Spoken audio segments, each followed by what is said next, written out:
Hi, my dear friends. I'm your teacher Amma, and welcome back to my Easy English class. Sorry, I couldn't attend class last week due to a fever. In today's class, I am going to teach about pronouns. Let's go to the class. സർവനാമം എന്നാണ് pronoun എന്ന വാക്കിന്റെ മലയാള അർത്ഥം. നാമത്തിന്, പേരിന് പകരം നിൽക്കുന്ന പദമാണ് pronoun അഥവാ സർവനാമം. രവി ഒരു വിദ്യാർത്ഥിയാണ്. രവി നന്നായി പഠിക്കും. ഇവിടെ 2 തവണ രവി എന്ന് ഉപയോഗിക്കേണ്ട ആവശ്യം ഇല്ല. പകരം നമുക്ക് ഇങ്ങനെ ഉപയോഗിക്കാം. രവി ഒരു നല്ല വിദ്യാർത്ഥിയാണ്. അവൻ നന്നായി പഠിക്കും. രണ്ടാമത്തെ രവിക്ക് പകരം നമുക്ക് അവിടെ അവൻ എന്ന് ഉപയോഗിച്ചാൽ മതി. 2 പ്രാവശ്യം രവി എന്ന് ഉപയോഗിക്കേണ്ട ആവശ്യമില്ല. അപ്പോൾ അവിടെ നമ്മൾ അവൻ എന്ന് ഉപയോഗിക്കുന്നു. അവനെയാണ് നമ്മൾ പ്രൊനൗൺ അഥവാ സർവനാമം എന്ന് വിളിക്കുന്നത്. ഇനി ഇത് ഇംഗ്ലീഷിൽ എങ്ങനെയാണെന്ന് നോക്കാം. A pronoun is a word that takes the place of a noun in a sentence. ഒരു വാചകത്തിലെ നൗണിന് പകരമായി നിൽക്കുന്ന ആളെയാണ് പ്രൊനൗൺ എന്ന് പറയുന്നത്. For example, Ravi is A student. Ravi studies well. Ravi is A student. Ravi studies well. ഇവിടെ വീണ്ടും രവി ഉപയോഗിച്ചു. when we use a pronoun, Ravi is a student. He studies well. He studies well. Here, he is a pronoun replacing Ravi. Okay. There are mainly 7 types of pronouns. Let us see what they are. The first one is personal pronouns. The second one, possessive pronouns. Third one, reflexive pronouns. Fourth one, demonstrative pronouns. Fifth one, interrogative pronouns. Sixth one, relative pronouns. And the 7th one, indefinite pronouns. I, you, he, she, it, we, they are known as personal pronouns. Mine, yours, his, hers, ours, theirs are possessive pronouns. Myself, yourself, himself, herself, itself, ourselves, themselves are reflexive pronouns. This, that, these, those are demonstrative pronouns. Who, whom, whose, which, what are interrogative pronouns. And someone, anyone, everyone, nobody, each, few, many are indefinite pronouns. ചുരുക്കത്തിൽ കൂട്ടുകാർ ഇത്രയും പഠിച്ചാൽ മതി. എന്താണ് pronoun? ഒരു നൗണിന് പകരമായി നിൽക്കുന്ന പദമാണ് പ്രൊനൗൺ. അത് ഏതൊക്കെയാണെന്ന് ഇപ്പോൾ പറഞ്ഞു കഴിഞ്ഞു. 7 തരത്തിലുണ്ട്. അവ ഉപയോഗിക്കുന്ന എക്സാമ്പിൾസും ഞാൻ നിങ്ങൾക്ക് പറഞ്ഞു തരാം. മൊത്തത്തിൽ ഒന്ന് മനസ്സിലാക്കി വെച്ച ശേഷം പ്രൊനൗൺ എന്താണെന്ന് മാത്രം ഇപ്പോൾ പഠിക്കുക. നാമത്തിന് പകരമായി നിൽക്കുന്ന പദം. അപ്പോൾ നമുക്കൊരു സെന്റൻസിൽ 2 or 3 പ്രാവശ്യം ഒരു നൗണിനെ എഴുതേണ്ട ആവശ്യമില്ല. സെന്റൻസ് എളുപ്പമാക്കാൻ വേണ്ടിയാണ് പ്രൊനൗൺ ഉപയോഗിക്കുന്നത് എന്ന് പഠിച്ചു വെച്ചാൽ മാത്രം മതി. അപ്പോൾ ഗ്രാമർ നോട്ടിൽ എന്താണ് പ്രൊനൗൺ എന്ന് എഴുതുക, ഏതൊക്കെ തരത്തിലുള്ള പ്രൊനൗൺ ആണ് ഉള്ളത് എന്ന് എഴുതുക. എക്സാമ്പിളും എഴുതി വെക്കുമല്ലോ. പേഴ്സണൽ പ്രൊനൗൺസിന് എക്സാമ്പിൾസ് തരാം. I am going to school. ഇവിടെ ഐ ആം, ഐ ആണ് പേഴ്സണൽ പ്രൊനൗൺ ആയിട്ട് നിൽക്കുന്നത്. She is my sister. അവിടെ ഷീ ആണ് വന്നിട്ടുള്ളത്. They are playing outside. They ആണ് അവിടെ പ്രൊനൗൺ ആയിട്ട് വന്നിട്ടുള്ളത്. ഇതെല്ലാം പേഴ്സണലിൽ പെടും. This pen is mine. Mine ആണ് അവിടെ എൻ്റെ. ഈ പേന എൻ്റെയാണ്. Is this book yours? നിങ്ങളുടെയാണോ ഈ book? That car is theirs. അവരുടെയാണ് ആ കാറ്.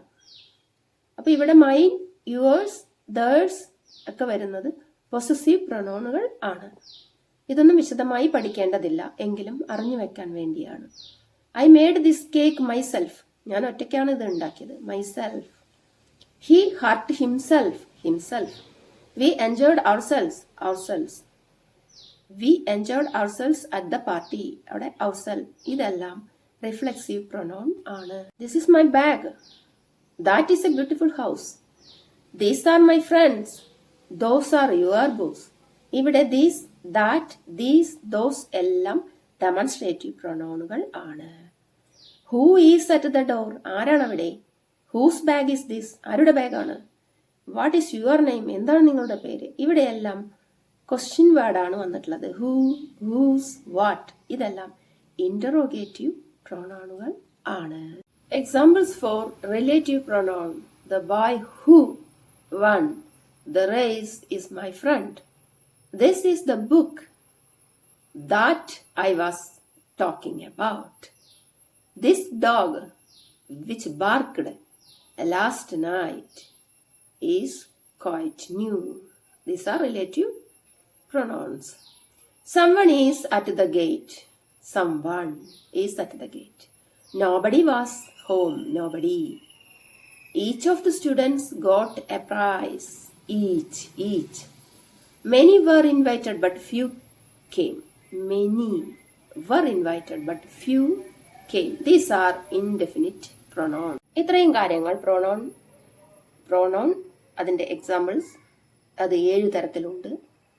അതിൻ്റെ എക്സാമ്പിൾസ് ഇത്രയും കാര്യങ്ങൾ നിങ്ങളുടെ നോട്ട്ബുക്കിൽ എഴുതി വയ്ക്കുമല്ലോ, ഗ്രാമർ നോട്ട്ബുക്കിൽ എഴുതി വയ്ക്കുമല്ലോ. പ്രധാനമായും പഠിക്കേണ്ടത് എന്താണ് സർവനാമം, നാമത്തിന് പകരമായി നിൽക്കുന്നത്, അതുമാത്രം പഠിച്ചു വയ്ക്കുക.